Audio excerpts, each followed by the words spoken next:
Hey guys, welcome. I am here at Undrground and I'm here with Amy. Thanks for having me. Thank you. You might recognise Undrground as what was originally Raw Bar. We did a cafe walkthrough about a year ago. We released the video on that, and since then there's been a lot of change. So I'm here today to talk to Amy about some of the reasons that she changed, because I think a lot of cafe owners, a lot of people, even if you're just a coffee drinker and you're going into your regular cafe thinking, geez, this place could really use a bit of love and a spruce up. I guess I wanted to find out what Amy, what process was that she went through, and some of the reasons that you would want to renovate your cafe or just upgrade it. Is it costly? Is it timely? And all those things that might be putting you off from upgrading your cafe. So,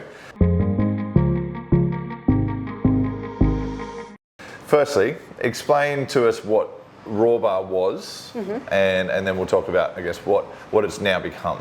Right. So initially, back in around 2017, it started as just a little raw treat cake takeaway shop. Then we moved locations, and we sort of expanded where we had coffee and then more lunch things, sort of healthy, gluten-free, dairy-free options for people that have special dietary needs. Sure. So, and we actually shared, where we moved here, shared the space with a plant person, so Ivy Lane. So when we opened, so she had a lot of this front space of the shop. So, but it was originally just all healthy vegan food. Okay. So you were sharing the space. So at some point you had to, I guess, take on the whole space yourself. Yes. So this all happened within a short period of time too. Yes. It wasn't that long that you actually had to take on the space, because she moved on. Yep. She was with us 12 months, a bit over 12 months, and she said that from the start. So we sort of had to think, how are we going to make it work just with us? What will we do to try and bridge the gap and rent that we formerly shared with her? Sure. So we decided to really try and grow the coffee side.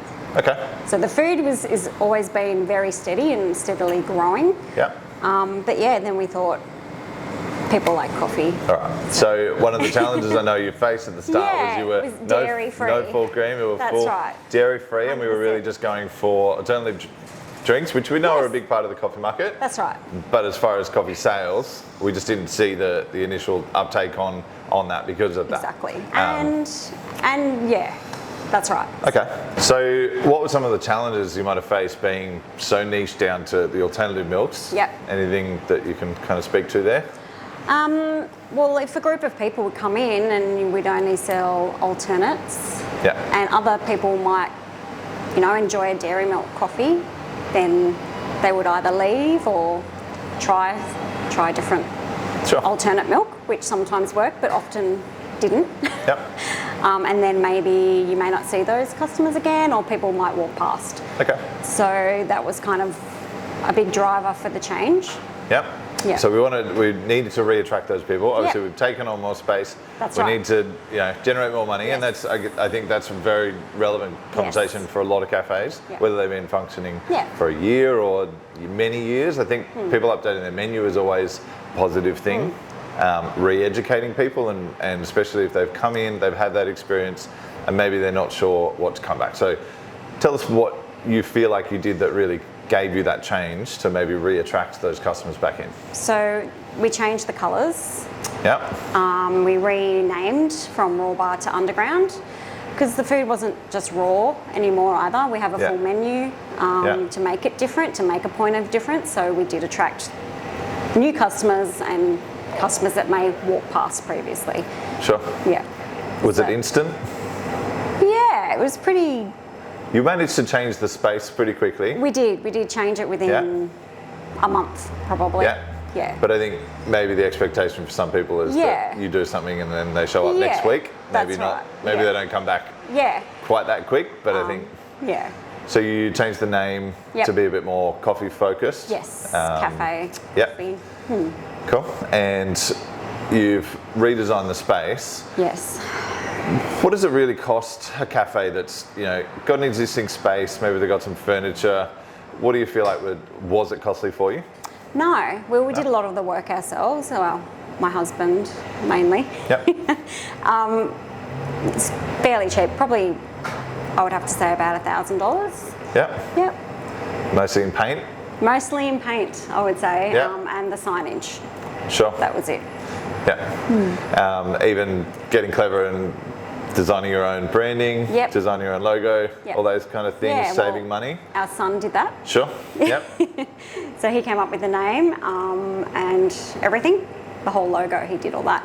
I mean, we did spend some money on some t-shirts too, so I think really all in all, Sure. maybe a bit over $1,000. Okay.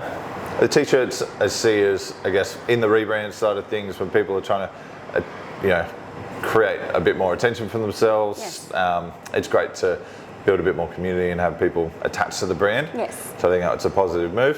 Yeah. So you made the change about 6 months ago. Yes. How's it felt for you personally over the last 6 months? Excellent. Yeah. Nice refresh. It was just time. Partly because, like I said before, the plant shop had since left us, and the colours and everything we chose was with that in mind. Yeah.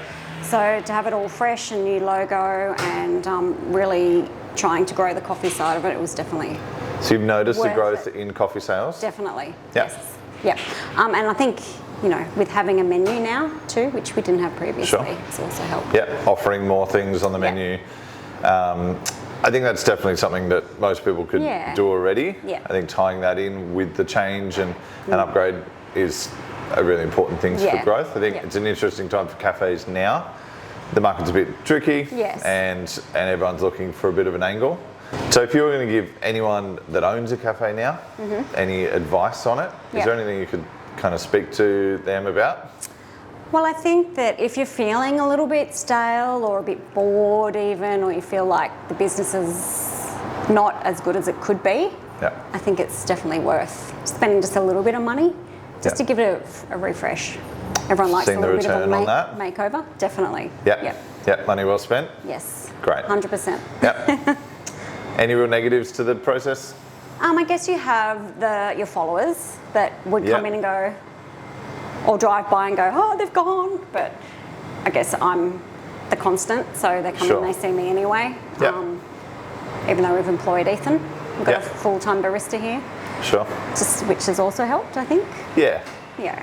Ethan, you might have seen some of our videos before. He's been a barista for Artisti before, and he's been a great asset to have in here. Raising the profile, I think. And I guess for him, it was attractive for him to work in a space that was more coffee orientated and working for the family business, but also he really enjoys serving the dining side and talking to people.